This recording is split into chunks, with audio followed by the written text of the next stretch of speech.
Welcome back, everybody, and we are here at our very, very last chapter of our family communication semester. Woohoo!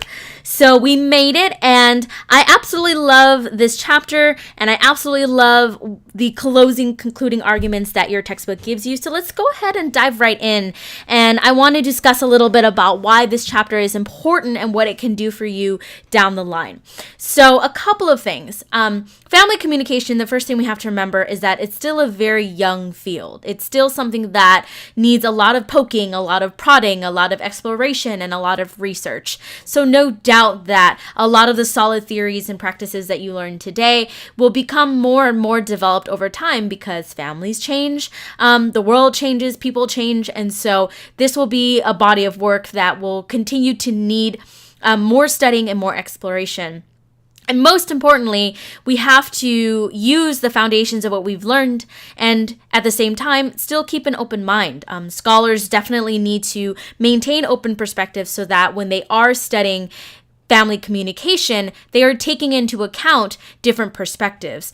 One example that I would like to give you is when my mother first immigrated here with my brother and I, she was a single mother. And at the time, she was studying to be a school teacher, and so she was taking a child development class. In that child development class, there was a section on family communication, and when she read that particular section about single parents, all the research pointed to the fact, to the idea at the time, that single parents, particularly single mothers, were not capable of raising successful, well-rounded, educated children.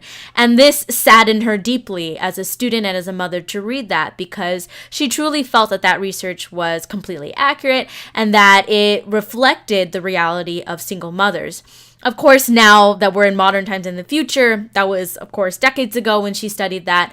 But now in the future, that is still something that she remembers studying. And she tells me that that really impacted how she communicated with me and my brother and how she saw herself in the role of her mother. And as we've studied in class, it's so important to have a strong sense of identity, self-identity within your own family and a strong cohesive sense of family as a whole.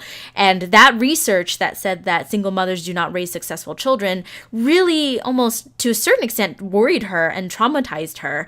And so using that as an example, that is why the textbook and I will urge you and, of course, continue to urge future scholars in the field to examine a lot of marginalized families, single mothers being one of them, single fathers being another, but also homeless families, aging families, biracial families, step families, so on and so forth. And to make sure that when we're analyzing these families, we're not looking at it from the perspective of a cisgender nuclear family model, right? We're not looking at it from what we would consider to be the normal family. We're looking at it from a fresh perspective. So we're not judging single mothers by their ability to raise their children just because they're one parent, but rather we're looking at them as a different type of family, right? A different configuration with different needs and different research perspectives. And so it's so important that we think about that. That is something that's definitely directed my life, and I'm sure that no doubt it will, or if it has not already, affected your life.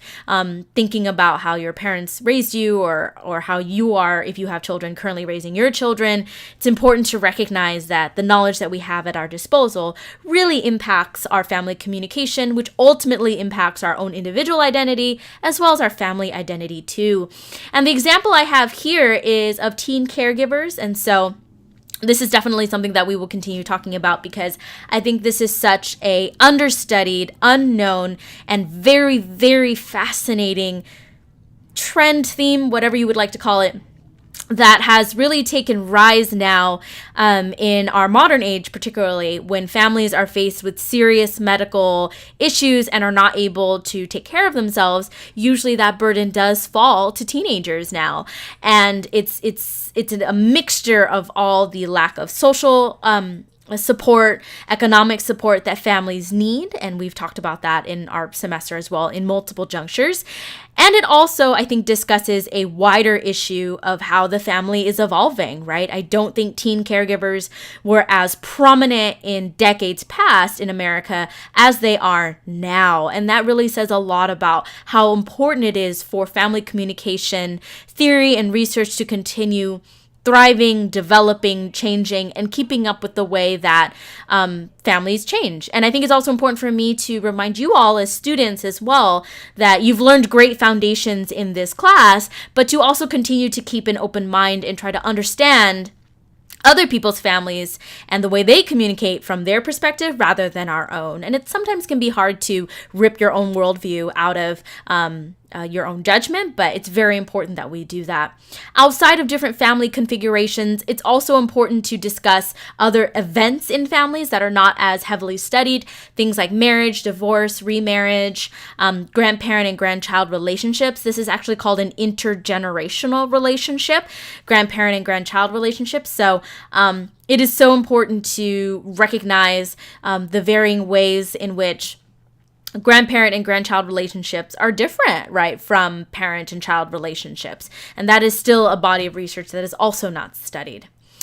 What we also find then is that life expectancy is increasing. This is another external factor that I think past family communication researchers did not have to deal with as much, and now they are definitely having to deal with it now.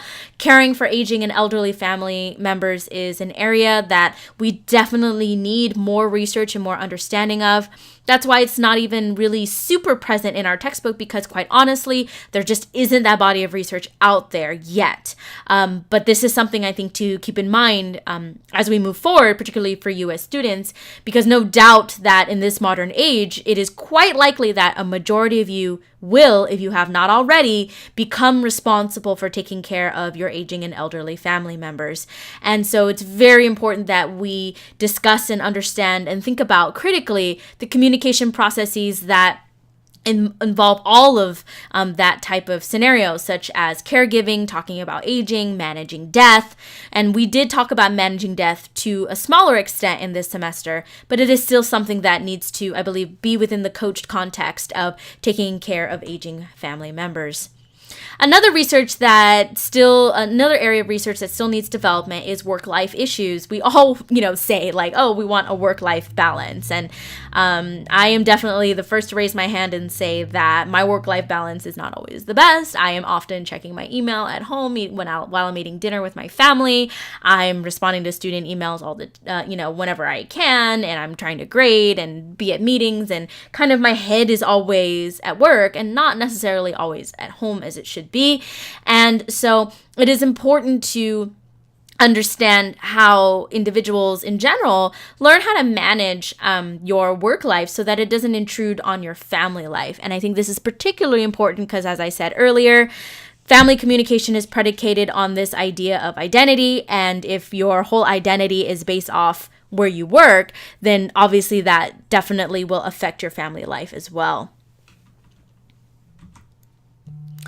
Another area of research that still needs some development is the interface between family and technology. So this is because of two reasons. One, technology is still very new, and two, it's developing. And so even if you look at various hardware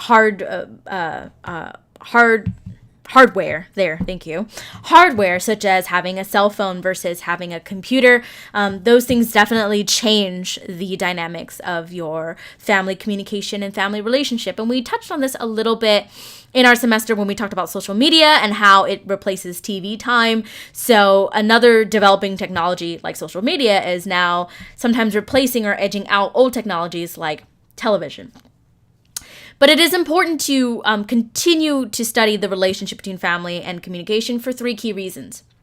One, technology will always be, from now until the end of time, a mode, a venue, a way for families to communicate. It's a major channel that families use.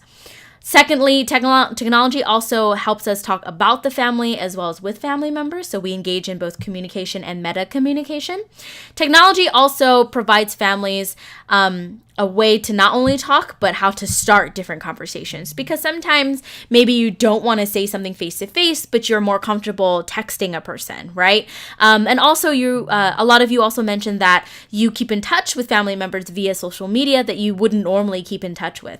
And so it helps you as well have different topics of communication when you do meet them again because you were following their vacation or following their promotion at work or so on and so forth. It's also important to recognize how other technological advances present new areas for even the creation of a family. Things like insemination, in vitro, these are medical technologies that are still relatively new and can greatly impact the way we define, see, create, maintain families. And so an example I have here is for commercial surrogacy. So this is when someone else becomes a surrogate or carries a biological child for another woman. And in this small little Time documentary, it talks about how it becomes an intercultural family interaction, because it's usually women that are in poverty that sign up to be surrogates in order to be able to get money. And so it's quite interesting to see the people that are involved, sometimes the systems that are set up, and how people are now creating families with this intersection of different technologies, as well as how that technology is bringing people around the world within contact of one another. So I'll leave you with 4 family conclusions that I think are very important. So the first one is that we have to recognize diversity in the family. The second is that there's a lot of challenges that come with family communication. The third is that there's a high value of family communication in our society. And lastly, things will always change. So let's go through them one by one. So the first one is that there's diversity in family communication.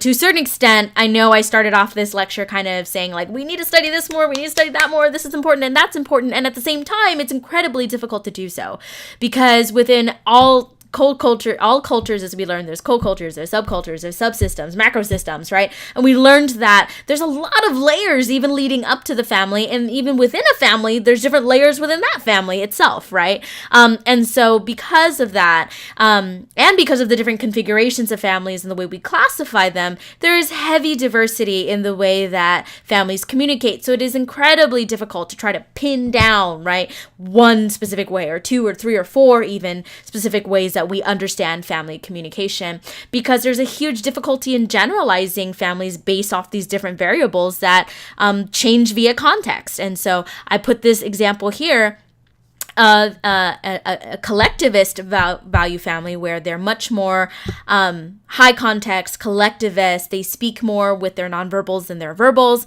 And so they differ from the traditional individualist, very verbally direct American family.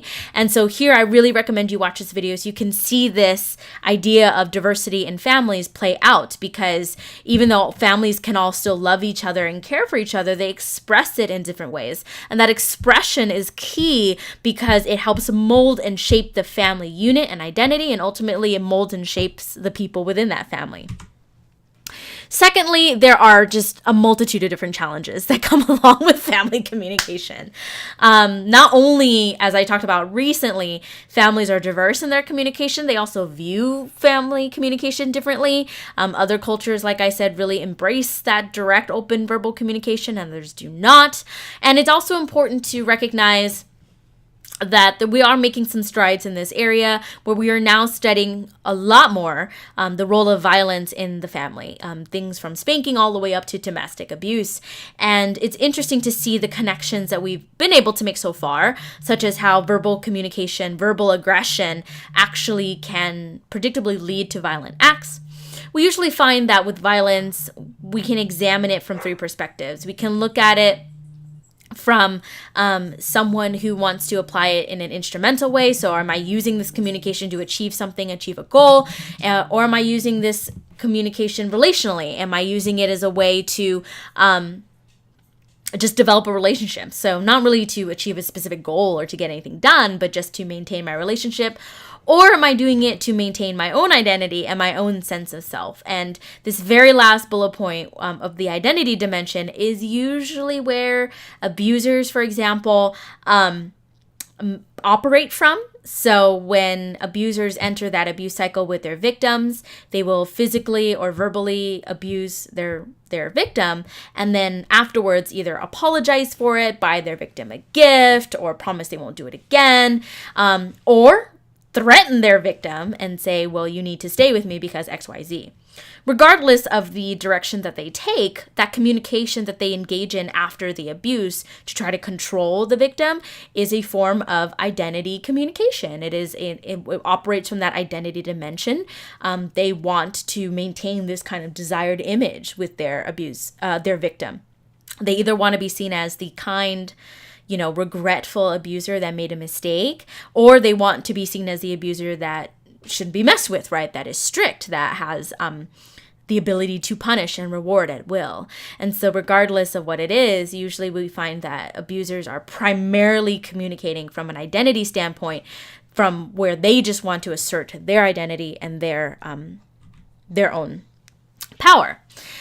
The third one is that family communication has a huge role in our society. It is something that is passed on generation to generation. So, of course, as generations age and move on, it becomes part of our new fabric of society. If the family is the unit of society, right, if it's the thread, then all families make up this tapestry of society.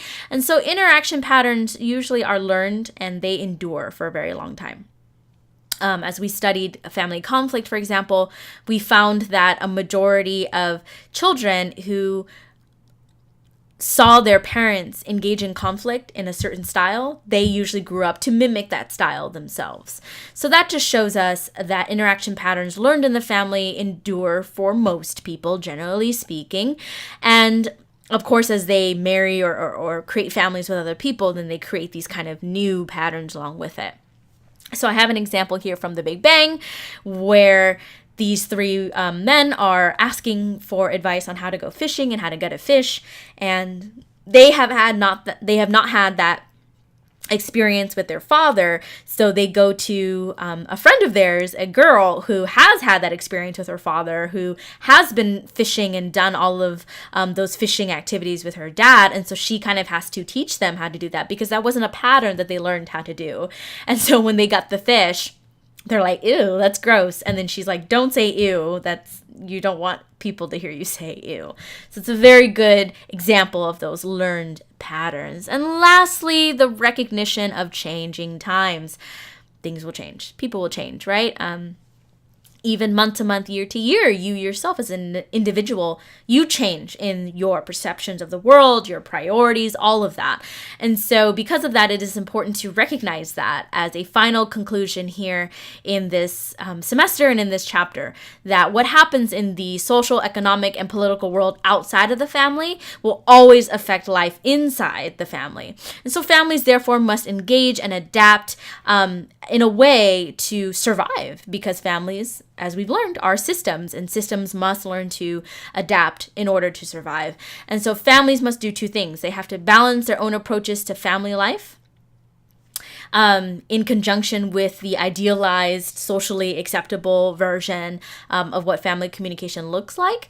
And they also have to ensure that they are mitigating or trying to address the challenges that come along with the external context and how the external context around them is consistently fluctuating and changing. So families therefore have to be very adaptable, very flexible, and have to be very creative in their communication. For example, for us now in modern times, it is not quite so uncommon to hear of someone who is LGBT. However, it is more so, think about it, in years past, it was very uncommon to even think of the idea that a child would come out as lesbian, gay, bisexual, transsexual, questioning intersex to their parents, right? And now it's a little bit more common, and it's something that is happening a little bit more frequently than it did in the past. And that's one example of how, when times change, families have to be able to adapt, right, to those changes, and then engage in that creative communication that maybe they've never understood before. And that's definitely an intergenerational thing that we're finding today in our modern world, where parents of other generations that were not very much exposed to LGBT issues are now having to deal with children that identify as identify as part of the LGBT community.